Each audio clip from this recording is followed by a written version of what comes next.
Saludo grande y especial, bienvenidos a este espacio maravilloso aquí en la ciudad de Tuluá, y yo como pastor, predicador en esta ocasión, el privilegio y el honor que me da el Señor de poder compartir la palabra. Julio Ernesto Paredes, desde acá, desde la ciudad de Tuluá, en la República de Colombia, le doy la bienvenida, le doy un abrazo fuerte y le pido a Dios que bendiga su vida, que bendiga también a su descendencia, a sus familiares, todo su círculo social, laboral, etcétera. Qué bueno que está usted con nosotros. Aquí nosotros somos casa de Dios, congregación del Señor, Eliezer. Dios es nuestra ayuda. Dios nos ayuda cada día. Entonces vamos a leer Mateo capítulo 26.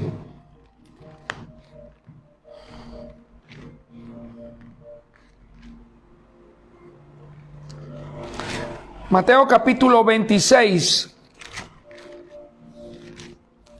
Oramos al Padre, oramos en el nombre de Jesús para que su Santo Espíritu sea nuestra guianza, pueda traer iluminación, es decir, revelación, pueda abrir, Señor, nuestros sentidos, sobre todo los espirituales, para poder recibir el mensaje, para poder valorarlo, guardarlo como un tesoro, para a partir del siguiente hora, del siguiente minuto, ponerlo ya por práctica. Todo lo que aprendemos, lo que Dios nos instruye, cuando Dios nos exhorta también, nos da un pequeño jaloncito de oreja. No lo tomen por el lado de Dios gruñón, de Dios malo, de Dios recio. No, es Dios preocupándose, es Dios Padre, tratando de corregirnos, tratando de que no nos vaya mal, tratando y deseando de que todas las cosas a nosotros nos ayuden, nos bendigan, que tengamos lo mejor de cada situación, que lo obtengamos para la gloria de Él, por supuesto. Entonces, Mateo capítulo 26, versículo 41, dice la Sagrada Escritura, en la boca de Jesús, luego de estar orando allá en ese lugar en donde sudó grandes gotas de sangre, en donde aún sus más allegados amigos, alumnos, discípulos, quienes irían a ser los apóstoles plantadores de aquella iglesia que habría de fundar Jesús e inaugurar el Espíritu Santo, no le pudieron acompañar porque cansados, fatigados del trabajo, del estrés, de todo lo que se movía en ese momento, pues no pudieron conservarse despiertos en ese momento en que Jesús tenía su propia crisis. Estaba luchando, un ser puro iba a ser sentenciado a una muerte, y muerte de cruz, como morían los delincuentes, como morían todos aquellos que eran reos, que tenían algunos delitos o muchos delitos que eran demasiado graves, como una persona vil, como un malhechor. Tenía su crisis porque sabía que era el único camino para poder rescatarnos de los lazos de Satanás. Tenía su crisis, necesitaba orar, necesitaba un equipo que estuviera rodeándolo, trayéndole, pero que encontró un montón de gente durmiendo. Entonces, ya puestos en contexto, versículo 41, capítulo 26 de Mateo, Jesús dice: velad y orad para que no entréis en tentación. El espíritu a la verdad está dispuesto, pero la carne es débil. ¿Lo leemos otra vez? Velad y orad, es decir, estad atentos para que no entréis en tentación. No bajéis la guardia, no dejéis de orar, no dejéis de de presentarte delante de Dios, no dejéis de leer la Biblia, no dejéis de tener momentos espirituales continuos, frecuentes, permanentes, constantes. Dice: para que no entréis en tentación, para que la sobreabundancia de tantas cosas que nos asedian en la constante rutina de la vida, en lo cotidiano que vivimos, no No, nosotros no vamos a ser sumergidos dentro de esas tentaciones. Dice, velad y orad para que no entréis en tentación. Y exclama una verdad y una sentencia poderosa. Dice, a la verdad el espíritu está dispuesto, pero la carne es débil. ¿Por qué decía Jesús la carne es débil? Porque estaba sufriendo en ese momento esa fatiga ante ese conflicto interior que tenía. Estaba sufriendo una conmoción interior, una crisis en donde él estaba viendo que tenía una verdad en su corazón y conocía que debía ir a la cruz para poder rescatarnos. Pero también era cierto que tenía que sufrir el que recibiera también los pecados de toda la humanidad, los pasados, los presentes, los futuros. ¿De acuerdo? Entonces era una lucha entre lo que él sabía siendo el espíritu que era, y una lucha sabiendo la carne que él contenía en ese cuerpo humano. Estaba experimentando esa debilidad, esa fragilidad, ese temor, ese deseo de no ir a ese sufrimiento, a ese quebranto máximo. Entonces tenía autoridad y tenía en ese momento el todo para poder decir esa frase: a la verdad el espíritu quiere hacer las cosas espirituales, pero la carne lo resiste. La carne se niega.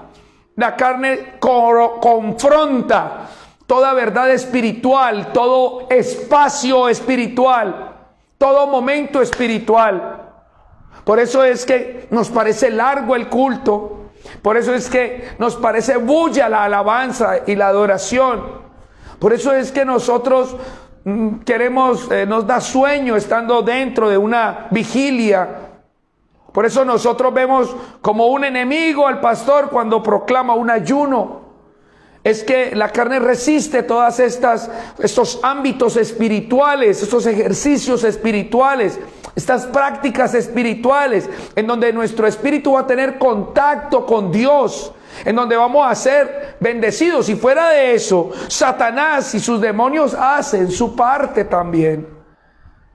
Entonces aprovechan esa debilidad, esa fragilidad de nosotros para entorpecernos, para fracturarnos, no para hacernos enojar, tener desidia, no querer llegar. Y a veces somos vencidos de esa carne que todavía tenemos. Amén. Entonces, puestos así en contexto, yo escribí: si lo dijo Jesús en medio de su propia crisis, al ver la actitud de sus propios alumnos, debe ser verdad que el espíritu está dispuesto, pero la carne es débil. Si nosotros miramos a estos apóstoles, discípulos, alumnos, amigos de Jesús, pero no fueron capaces de aguantar. Eran ellos tan débiles como lo somos usted y yo. Estaban sujetos a las pasiones como lo estamos usted y yo.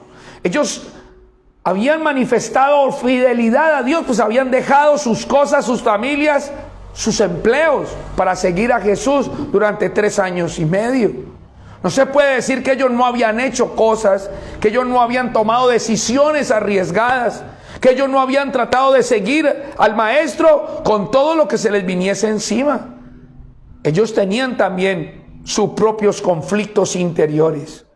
Entonces no le podemos caer encima a ellos porque se durmieron, sino por tratar de comprender cuál es la lucha entre la carne y el espíritu, para que ya nosotros, racionalizando eso y estando conscientes de esa confrontación permanente que hay entre la naturaleza pecaminosa y la naturaleza que estamos recibiendo de parte del Espíritu Santo, la naturaleza de Jesús, la naturaleza divina, entonces nosotros podamos tomar decisiones que favorezcan que el Espíritu sea grande y pueda salir vencedor cada vez que tenemos estos conflictos. Amén, hermanos. Entonces vamos a leer en Génesis capítulo 25. para que no van a creer que esto es algo solamente del Nuevo Testamento. Recuerden que el Antiguo Testamento apunta a la cruz del Calvario, apunta a Jesús, encamina nuestra mirada al monte Calvario. Toda la expectativa del Antiguo Testamento está puesta en lo que ocurrió en ese monte de la calavera, allá donde Jesús se entregó para que nosotros pudiéramos recibir libertad, salvación, redención, todas estas cosas que tiene el Señor para nosotros. Génesis capítulo 25, versículo 21 al 26. Vamos a ver qué tiene el Señor para nosotros. Génesis capítulo 25 del 21 al 26. Dice: y oró Isaac al Señor por su mujer, porque ésta era estéril. Y lo aceptó el Señor, y concibió Rebeca su mujer. Y los hijos luchaban dentro de ella. Y dijo: si es así, ¿para qué vivo yo? Y fue a consultar a Dios. Y le respondió Dios: 2 naciones hay dentro de tu seno, y 2 pueblos serán divididos desde tus entrañas. Un pueblo será más fuerte que el otro pueblo. El mayor servirá al menor. Cuando se cumplieron los días para dar a luz, he aquí que había gemelos en su vientre. Y salió el primero rubio, y era todo velludo como una pelliza. Y llamaron su nombre a sí mismo velludo, que traducido es Esaú. Después salió su hermano, que trabada su mano al calcañal de Esaú, y fue llamado su nombre Jacob, que quiere decir suplantador. Y era Isaac de edad de 60 años cuando ella dio a luz. Entonces vemos cómo al interior de Rebeca nos ponen en manifiesto el Espíritu Santo lo que vive el ser humano cuando reconoce que Jesús es el Salvador de la vida, es el Salvador de la humanidad, es el Redentor universal, es el enviado de Dios para esa salvación. Es dentro de una persona 2 naturalezas que están confrontándose desde adentro allí, y es una pugna, un conflicto, una pelea, en ese caso entre Esaú y Jacob. Tanto que Rebeca, siendo estéril y recibiendo el milagro de estar ya encinta, le preguntó al Señor: bueno, ¿y para eso me concedió el milagro? Porque estaba sufriendo cada vez que ellos allí adentro de su vientre se confrontaban y peleaban, porque Esaú era alguien que fue el mayor físicamente, pero que según la Escritura acá dice que el mayor serviría al menor. Entonces había una competencia por quién tenía la supremacía.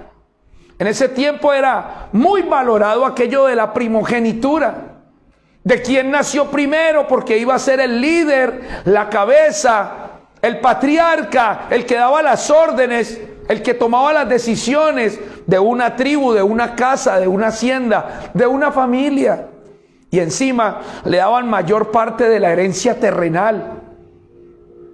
Y Esaú y Jacob estaba allí, y él quería por todos los medios, siendo que en el vientre ya era el menor, porque eso se concibe desde que el óvulo es penetrado por el espermatozoide. Ya Jacob estaba allí tratando por sus propias fuerzas y medios de llevar la delantera de Jacob.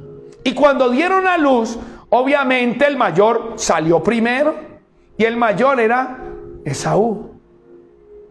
Y luego, cuando ya salió casi todo el cuerpo de Esaú, encontraron que Jacob estaba enredado con sus manos entre los talones y las piernas de Esaú, tratando de que él no saliera primero, para él poder salir primero. Es decir, Esaú fue el mayor, salió como el mayor, y Jacob fue el menor. ¿Quién merecía la primogenitura de acuerdo a la tradición y la costumbre? Pues Esaú. Y dan las características de ellos en la medida en que fueron creciendo. Esaú velludo, hablando de la sensualidad, hablando de la carnalidad, hablando de lo inmediato, hablando del placer, hablando de las cosas del hoy. Y estaban hablando y también dieron características acerca de Jacob, un meditador, un hombre quieto, un hombre analítico, prolijo en sus cosas, pero que quería tomar el poder con sus propios medios. Quería sacar la delantera y el provecho a base de sus propias estrategias. Ojo ahí, para que vayan comprendiendo la diferencia entre la naturaleza pecaminosa y la naturaleza divina. Para que puedan entender por qué, aunque nuestro hombre interior quiere hacer cosas, nuestro cuerpo, nuestra naturaleza pecaminosa nos impulsa a hacer aquello que no le agrada a Dios. Es que es una pugna antiquísima, desde el Edén, por supuesto. Amén. Entonces, en Romanos capítulo 7, versículo 21, y pongan el separadorcito allí en Génesis. Ahora regresamos. Romanos capítulo 7, versículo 21. Dice el apóstol Pablo, en esta carta a la iglesia que se encontraba en Roma, dice el apóstol Pablo: así que, Romanos capítulo 7, versículo 21 al 25, dice: así que queriendo yo hacer el bien, hallo esta ley, que el mal o que la naturaleza pecaminosa se encuentra dentro de mí. Porque según el hombre interior, es decir, según mi espíritu, que ya ha sido impactado por el Espíritu de Dios, me deleito en la ley de Dios. Según el hombre interior, yo me deleito en la ley de Dios. Está hablando en las cosas de Dios. Está hablando en las prédicas. Está hablando en la escritura. Está hablando en todo aquello que nosotros practicamos para poder comunicarnos con Dios, para mantenernos fuertes, para mantenernos en todo tiempo dentro de esa bendición. Ese es el hombre interior. Ese es el espíritu, está dispuesto. Pero dice él: hallo que yo queriendo hacer el bien, esta ley, que el mal está en mí. Dice, el espíritu está dispuesto, pero la carne es débil. Entonces el conflicto que tenía Jesús al ver a los apóstoles haciendo eso, y cuando exclamó eso, lo tenía también una tipificación allá en Génesis capítulo 25, donde estuvimos leyendo acerca de cómo concibió Rebeca a Esaú y a Jacob. Es la misma confrontación que vivía el apóstol Pablo. El apóstol Pablo no era cualquiera. No era un recién llegado. El hombre que escribió prácticamente por el Espíritu Santo el 70% del Nuevo Testamento. El hombre que plantó iglesias. El hombre que trajo al servicio a muchas personas. Que las educó, que las discipuló, que las preparó. Era un gran hombre de Dios y estaba en este conflicto en este momento. Él decía: ¿por qué si yo ya nací de nuevo? ¿Por qué si yo ya quiero seguir a Cristo? ¿Por qué si yo lo que quiero es obedecer a Dios, siempre resulta que hay algo acá dentro de mí que me impulsa y me inclina a hacer lo malo, a hacer cosas que no están de acuerdo, a tener incluso desdén, pereza para las cosas espirituales? Y él estaba allí tratando y lo plasmó en esa carta, de cómo él también tenía ese conflicto y tenía esos interrogantes.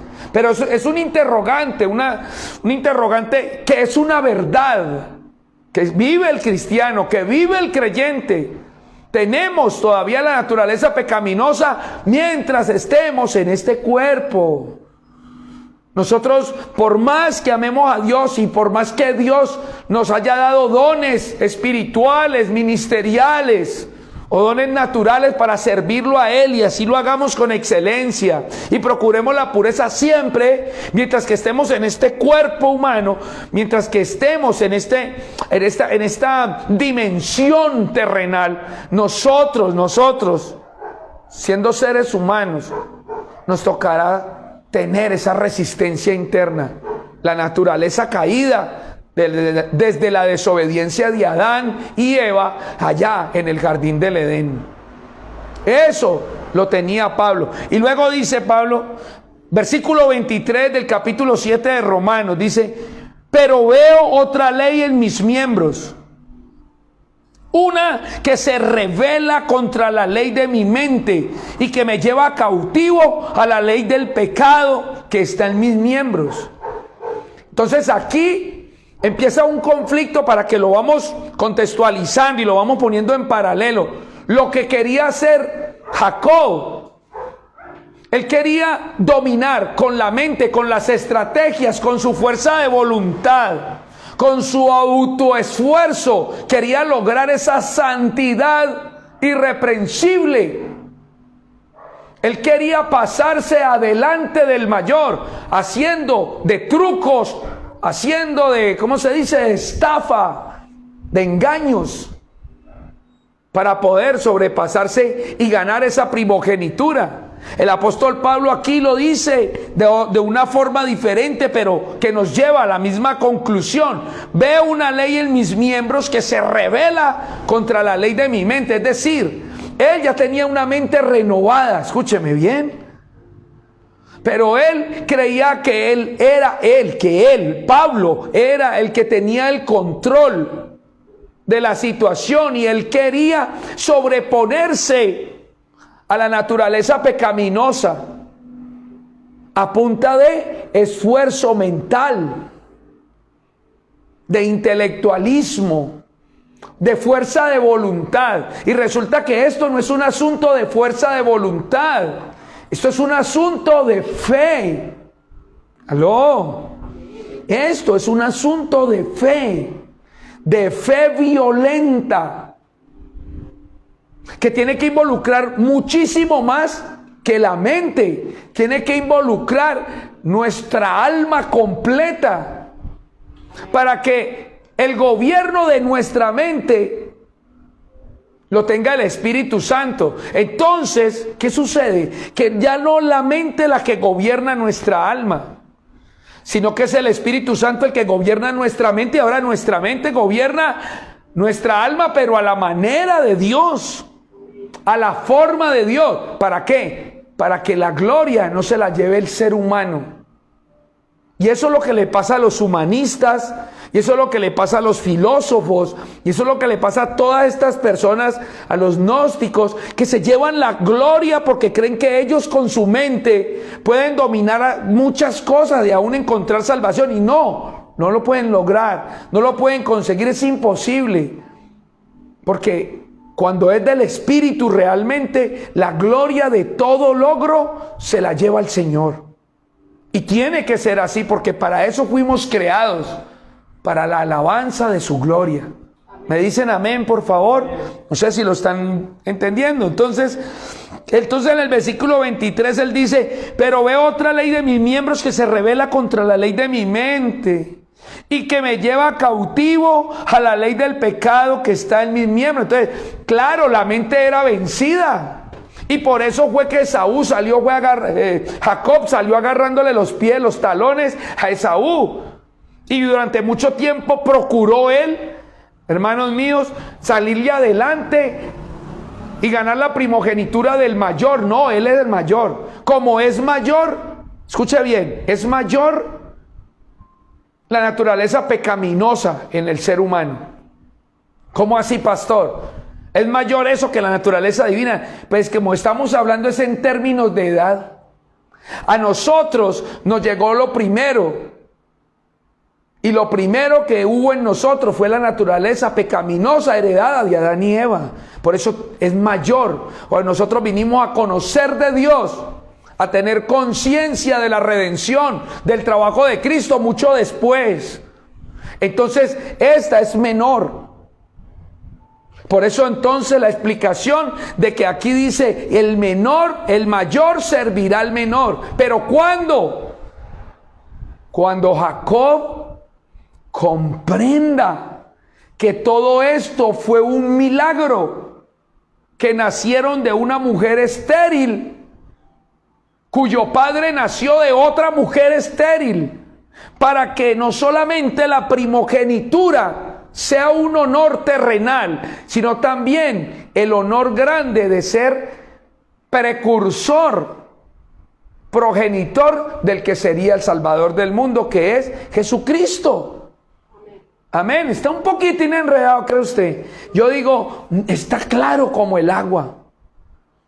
El mayor servirá al menor. Cuando el menor se entere de que esto es por fe, de que esto no es un asunto de, me voy a concentrar y ahora sí, no. Es un asunto de fe, es de creer en lo que hizo Jesús en la cruz del Calvario, es en arrepentirse de los pecados que cometemos, es, hermanos míos, en procurar todo el tiempo, hermanos, buscar espacios espirituales, como dijo Jesús, velando y orando para no entrar en tentación, porque al entrar en tentación, al estar en pecado, hermano, nosotros vamos perdiendo la batalla.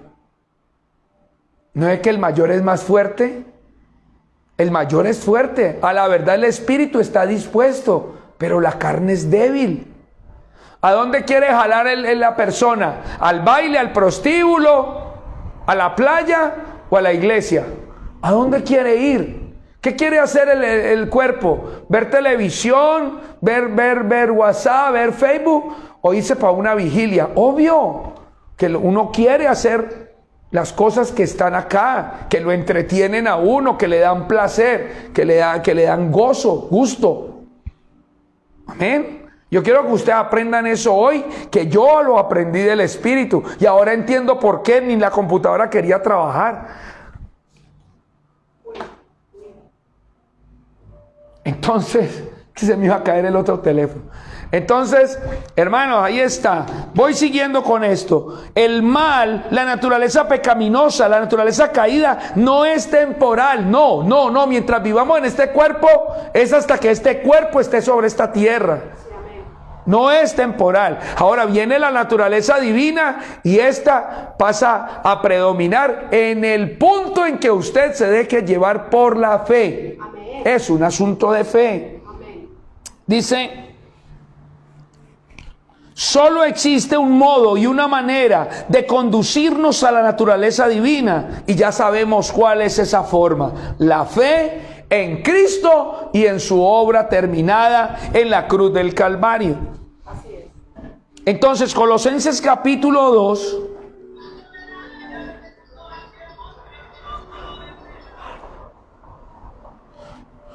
Colosenses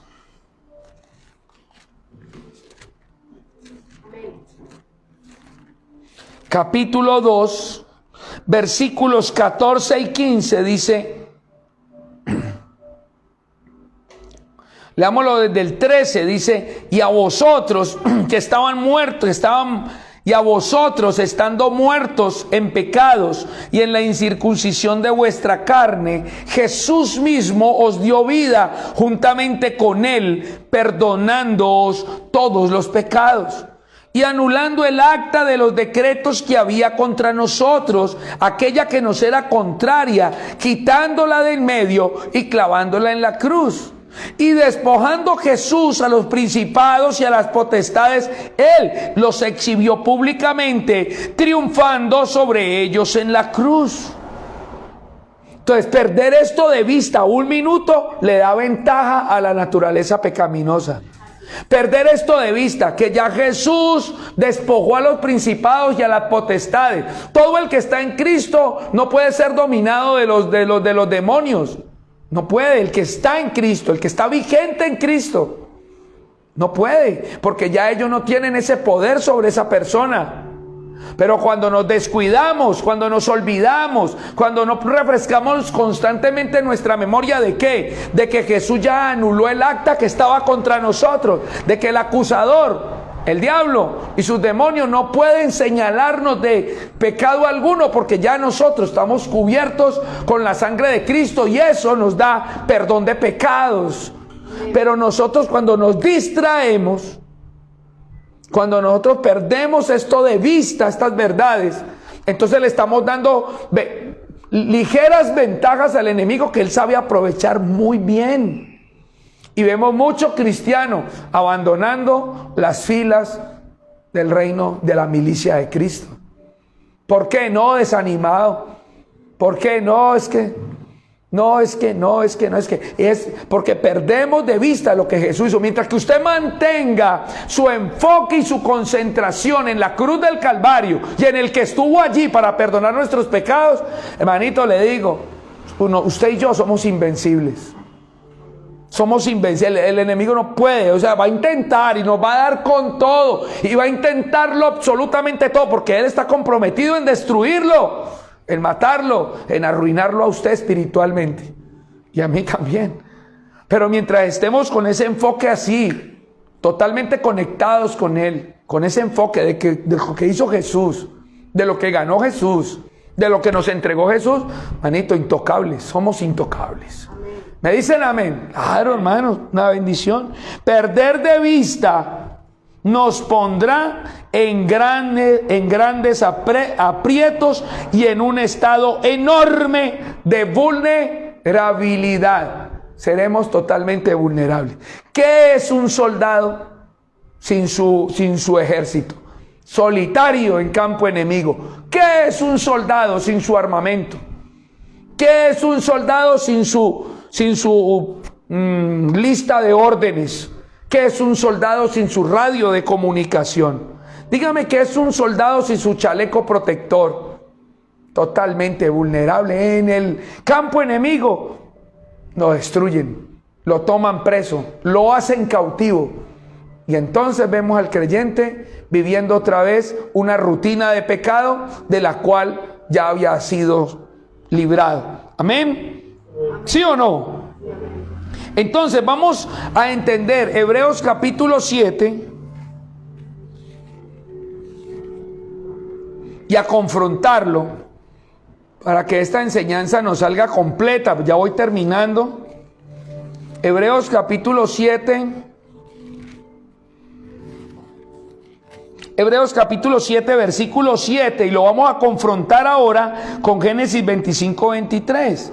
Génesis 7, 7, ¿qué dice? Dice, sin discusión alguna, Hebreos 7, 7, dice, sin discusión alguna, el menor es bendecido por el mayor. Entonces, ¿cómo? En Génesis capítulo 25, versículo 23, dice, y el mayor servirá al menor. Si antes es el mayor el que bendice al menor, es decir, que el menor debe venir a obedecer órdenes y a servir al mayor. O sea, ¿por qué? ¿Cómo es esta confrontación? ¿Esto qué dice? Es porque la naturaleza pecaminosa, como lo dijimos hace unos minutos, llegó a nuestras vidas en el momento en que nacimos, desde el momento en que fuimos concebidos. Entonces sí es mayor y está más grande, pero mayor en edad, porque ahorita apenas venimos a conocer del Señor. Pero esta naturaleza divina que se nos ha dado por el Espíritu Santo, el nuevo nacimiento, tiene que ir creciendo y usted tiene que irlo alimentando para que se vaya fortaleciendo y para que en esa confrontación siempre la naturaleza divina sea quien salga vencedora. Amén. Porque esa naturaleza divina es la que nos va a llevar rumbo a los brazos de nuestro Padre Celestial. Nadie va a ir allá. envuelto en pecado. Nadie va a ir allá cuando permita que el mayor bendiga al menor. No, tiene que robustecerse, tiene que agrandarse, tiene que fortalecerse, tiene que ponerlo usted todo el tiempo a practicar la naturaleza divina, no perder el enfoque, ir a la iglesia, estar orando, estar ayunando, estar completamente en comunicación directa con Dios. Amén. Amén. No hay otra forma. Y entonces ahí nuestro hombre interior se empieza a fortalecer. Y podemos decir, como dice el versículo, entre tanto que nuestro hombre exterior se va desgastando, porque va terminando su tiempo en esta tierra y su naturaleza pecaminosa junto con él, nuestro hombre interior se va ¿qué? Fortaleciendo. Amén. Y es de lo que nos insiste la Biblia todo el tiempo. Empezar nosotros todos, hermano, una nueva, como dicen ahora, reinvéntese. El cristiano se tiene que reinventar. ¿En qué sentido? Hombre, si antes oraba, ore más. Si antes leía, lea más. Si antes predicaba, predique más. Porque yo a la verdad no comparto mucho eso de que ahorita hay una iglesia en cada casa. No, en las casas cada quien tiene su celular y cada quien se va para su cuarto a ver lo que más le gusta ver de las redes sociales. No nos digamos mentiras. Que mientras están viendo el culto en vivo, están recibiendo las llamadas de la novia, del amigo, del hermano, del socio, del cliente, y ahí mismo están contestando. Entonces no están completamente concentrados en lo que Dios está intentando decirles, vaciarles. Amén. No digamos mentiras. A la verdad el Espíritu está dispuesto. Muchos aman a Dios, pero la carne es débil. Y el pan de mentira es dulce al paladar. Amén. Entonces, ahí está. Génesis capítulo 25, versículo 27. Vamos a leer este pedacito y mira lo que pasó. Del 27 al 34 dice: crecieron los niños. Esaú fue diestro para la caza, hombre del campo, pero Jacob era un hombre quieto que habitaba en tiendas. Amó Isaac a Esaú porque comía de su casa, de la cacería, de lo que él iba y traía, animales. Mas Rebeca amaba más a Jacob. Y guisó Jacob un potaje y lo vendió. Y volviendo Esaú del campo, bien cansado, le dijo a Jacob: te ruego que me des a comer de ese guiso rojo, pues estoy muy cansado. Por tanto fue llamado su nombre Edom, que quiere decir rojo, potaje rojo. Y Jacob respondió: ¿quieres lenteja? ¿Quieres ese potaje? Entonces véndeme en este día tu primogenitura.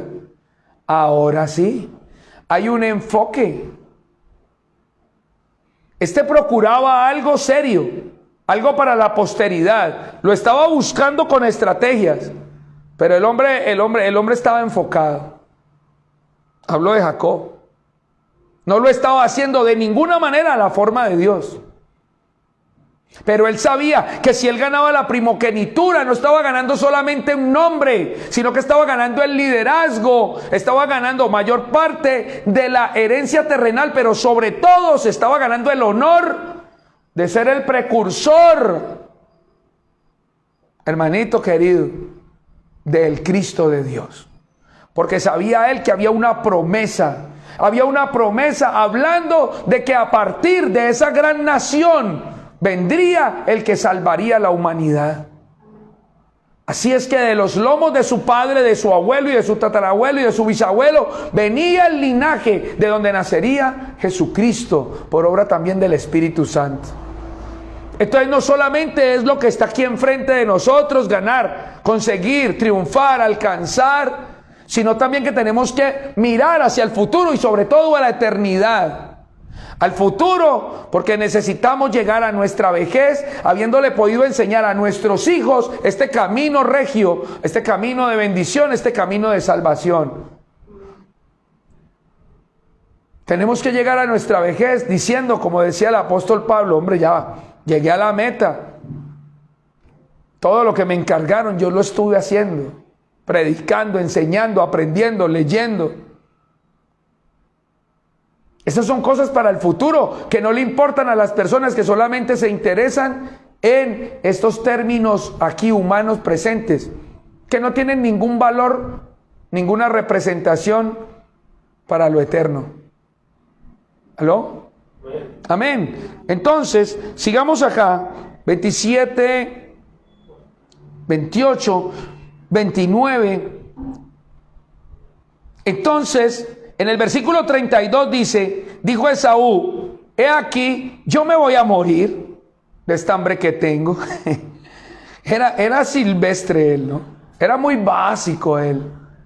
No podía ver más allá de su nariz, de lo que estaba viviendo. ¿Para qué pues me sirve la primogenitura? Entonces a él no le importaba el liderazgo de su familia, las decisiones que habrían de tomar. Él ni siquiera tenía en cuenta que iba a ser tal vez padre de algunos hijos. A él no le importaba nada de eso, a él le importaba solamente saciar su estómago. Hablando visceralmente, era un hombre carnal. Y así es la naturaleza pecaminosa, no se sacia nunca y solamente quiere cosas que le causen placer. Y eso lo aleja de las cosas que tienen una real valuación eterna. Amén. Entonces, no, pues la carnalidad, ¿qué visión espiritual va a tener? No tiene ninguna. Amén. Entonces, versículo 33 dice, dijo Jacob, júramelo en este día. Y él le juró y vendió su primogenitura. Entonces Jacob dio a Esaú pan y del guisado de las lentejas. Y él comió y bebió, y se levantó y se fue. Así menospreció Esaú la primogenitura. Vea, yo estuve investigando sobre las lentejas en Israel. Y las lentejas se dan, se va a caer. Y las lentejas se dan de manera silvestre, de manera espontánea. ¿Cómo le parece a usted el poco valor que tienen las lentejas allá? Se dan, simplemente se dan. No hay que cazarlas, no hay que cosecharlas, no hay que cultivarlas. Se dan allí en los montes. La primogenitura es algo que sirve hasta para la vida eterna. Nosotros necesitamos a nuestro Salvador y necesitamos esta condición de familia de Dios para poder entrar en el reino de los cielos de una manera permanente, eterna. Amén, hermano. Entonces hay que darle ese valor. Entonces, para concluir, Esaú, que tipifica la naturaleza silvestre y pecaminosa, es un hombre indisciplinado, abandonado, que vivía al día y no se preocupaba por su futuro ni el de su familia. No le interesaba el liderazgo, por eso no le dio el valor al hecho de ser primogénito y el honor de ser precursor o progenitor del Mesías, del Cristo, de Jesús. Jacob, por su parte, meditador, analítico, procuró todo eso usando su astucia, la ley mental, y no la fe. Pero cuando tuvo su momento de encuentro con Dios, su momento de fe, su evidente debilidad, porque era el menor, se tornó en un poder de Dios que llegó a él por gracia a través de la fe. Nuestro poder se basa, se fundamenta y se sostiene porque es un regalo de Dios que se nos entrega a través de la fe en Jesucristo. Entonces ahora podemos decir, como decía el apóstol Pablo. El apóstol Pablo, al ver esas dos leyes, decía: oh miserable de mí, ¿quién me librará de este cuerpo de muerte? Allá en Romanos capítulo 7, versículo 24, dice: oh miserable de mí, porque es que miserableza es la vida en desgracia. Dice: ¿quién me librará de este cuerpo de muerte? Hablando de la naturaleza pecaminosa. Y cuando él dijo: ¿quién me librará? Bueno, en la televisión sabe quién, ahora quién podrá defenderme, y sale el Chapulín Colorado. Pero nosotros en este tiempo Tenemos que entender que quien nos librará de este cuerpo de muerte tiene un nombre, tiene un lugar y tiene un poder que es sobre todo poder y se llama Jesucristo y es el Hijo de Dios. Amén. Entonces el mismo Pablo en el versículo 25 dice: pero doy gracias a Jesucristo, gracias a Dios. Entonces encontró la respuesta a su propia pregunta. Y entonces allí halló él paz. Encontró que ya no tenía él que utilizar la mente y las estrategias humanas, su experiencia o sus largos años estudiando con Gamaliel. No le servían de nada, porque este es un asunto de fe, no es un asunto de estrategia mental. Y cuando lo comprendió, luego escribió en 2 Corintios capítulo 12, versículo 10: me voy a gozar en mis debilidades, me voy a gozar en mis dificultades, me voy a gozar cuando me persiguen, me voy a gozar cuando son injustos conmigo, porque cuando soy débil, entonces fuerte soy. Y es ahí cuando Jacob se encontró con el Señor. Es ahí cuando Jacob pudo mirar que lo que había para él era algo eterno y que tenía que creerlo, y dijo: voy a dar todos los diezmos de lo que tengo. No porque significara algo material o económico, sino porque allí él registró una conversión. Y entonces encontró a su hermano Esaú no como un enemigo, sino como un amigo, y él empezó a ser el cabeza de ese pueblo que hoy se llama Israel. Amén. Entonces el mayor empezó a servir al menor, porque ahorita el menor se convirtió en el mayor. Amén. Todo por fe. Para Dios nada es imposible. Amén. Yo quiero que ustedes hoy tengan todo eso bien presente. Ya no utilicemos más la astucia. No le queramos salir adelante a Dios nunca más. Hombre, comprometámonos con el Señor. Hombre, si el culto es a las 7, por lo menos 2 horas antes, estémonos alistando, orando. Esto no se hace a la fuerza, ni por la experiencia, ni porque yo sé mucho de Biblia. Todo esto que se enseña, que se recibe, que se aprende, que se da, que nos fortalece, que nos abastece, que nos da capacidad. Todo esto son cosas de Dios, cosas de fe, cosas del Espíritu, cosas que vienen a través de un asunto espiritual, de una connotación espiritual. ¿Aló? Amén. Entonces, asimismo, todos los temas y todas las cosas de nuestra vida, asumámoslo de una manera espiritual. Sepamos que aún Dios en las cosas más insignificantes está presente y quiere que usted y yo le tengamos en cuenta a Él. Hoy estuve haciendo ejercicio para terminar, y le digo sinceramente que yo no quería ir, pero sabía que tenía que ir. ¿Sabe por qué? Porque el médico internista me lo ordenó, pero yo no quería ir. Toque de queda, día fresco, una silla reclinomática. Yo me quería quedar durmiendo ahí un buen rato, pero yo sabía que lo que más me convenía a mí no era quedarme en esa silla, sino ir y hacer los ejercicios el tiempo que los hice. Ahora bien, usted sabe que lo que más quiere el cuerpo es alejarse de las cosas de Dios.